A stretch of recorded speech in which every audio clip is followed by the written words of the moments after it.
The backstage crew still whispers about what happened on the final night of the tour.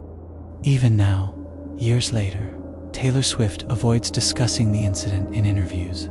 Not because she wants to forget, but because she can't explain it. What happened underneath that stage haunts everyone who was there. And it started with a sound that no one could trace. In July 2018, during the Reputation Stadium tour, the production reached its peak. The shows were bigger, louder, more choreographed than anything she had done before. Each set piece, every pyrotechnic detail, had been rehearsed for months. Every venue was inspected for safety. Each crew member briefed. But the Mercedes-Benz Stadium in Atlanta was different. It was the third time they performed there, and the only venue where strange technical glitches kept happening. "It started with the mix," said Mia, one of the sound engineers. "Every time Taylor hit the bridge. And don't blame me." Her mic cut for a beat. "They blamed it on interference, but tests showed nothing wrong." Then came the whispers. Not the kind fans shout during songs. These came from beneath the stage. Stage manager Alex Carson reported the first oddity. "I was prepping under the B stage," he recalled, checking support panels. He was alone, or thought he was. Suddenly, he heard soft humming, a woman's voice. He assumed it was a crew member. He called out, "No," one answered. When he turned the corner, the sound stopped. There was no one there. Later that evening, during the performance, Taylor's in-ear monitors crackled. She froze for a split second mid-song, then continued. Afterward, she asked if there was a child backstage. She said she'd heard a girl laughing. No children were authorized backstage. None were reported by security. Taylor looked uneasy, and she rarely looked uneasy. The next night, dancers began complaining. They heard footsteps beneath the platform between songs. Rapid, almost running. Only, that platform was sealed. No entrance, no crawl space. "I saw a shadow," one dancer later claimed in an anonymous interview. A girl, pale, hair covering her face, standing under the trapdoor. Then she vanished. He asked to be reassigned to a different section of the stage. The producers brushed it off. Stress, fatigue, adrenaline. Tour hallucinations weren't uncommon, but the crew started keeping lights on during breakdown. No one liked being alone anymore. The turning point came on the final Atlanta night. Just before showtime, Taylor sat in her dressing room, reviewing her notes. Her assistant stepped out for a moment. That's when it happened. Taylor later described it like this: "I looked in the mirror and saw something behind me. A reflection of someone I didn't hear enter. But when I turned, no one was there.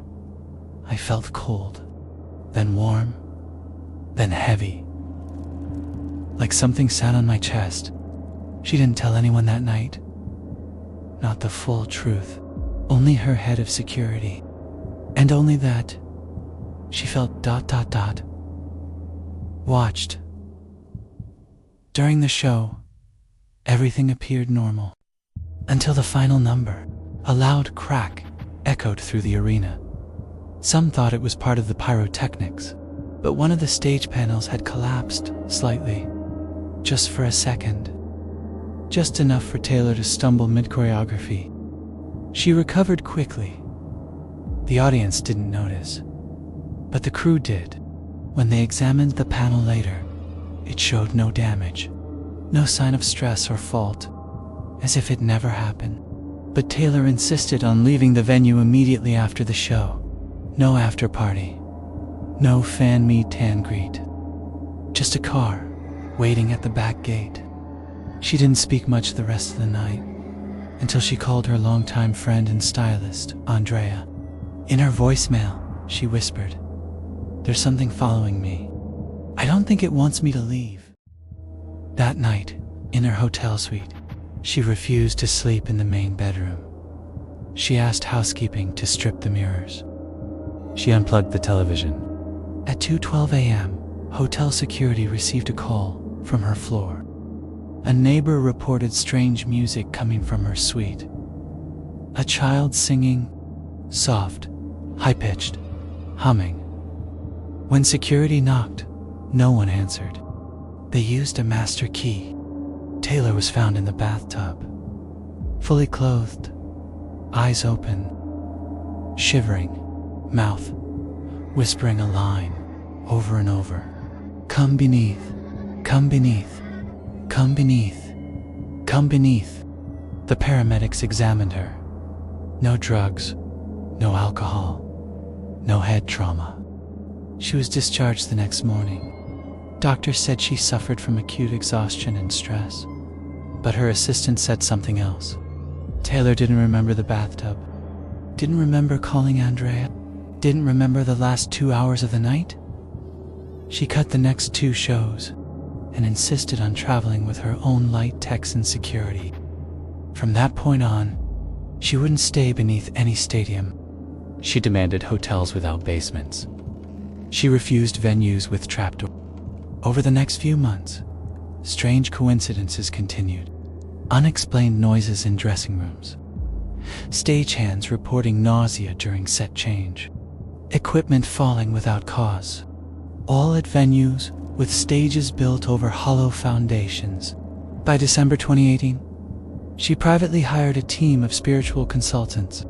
They examined her tour, wardrobe, props, even lighting design. One object stood out. A small antique music box gifted to her in Atlanta from a fan. No name, no note, just a swan carved on top. When played, it hummed a lullaby, not recognizable, but eerily similar to the melody.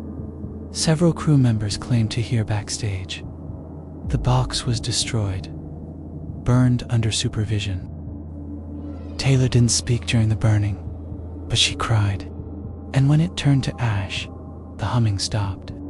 Since then, Taylor has never returned to perform in Atlanta. In interviews, she vaguely refers to that period as emotionally draining.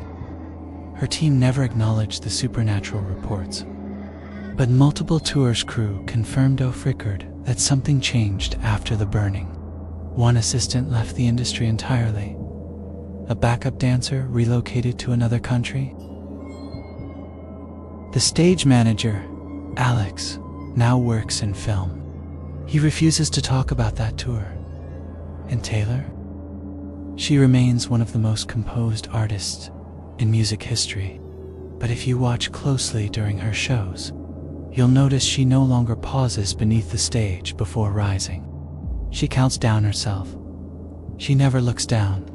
She always sings with the lights fully on, because in that darkness something once sang back.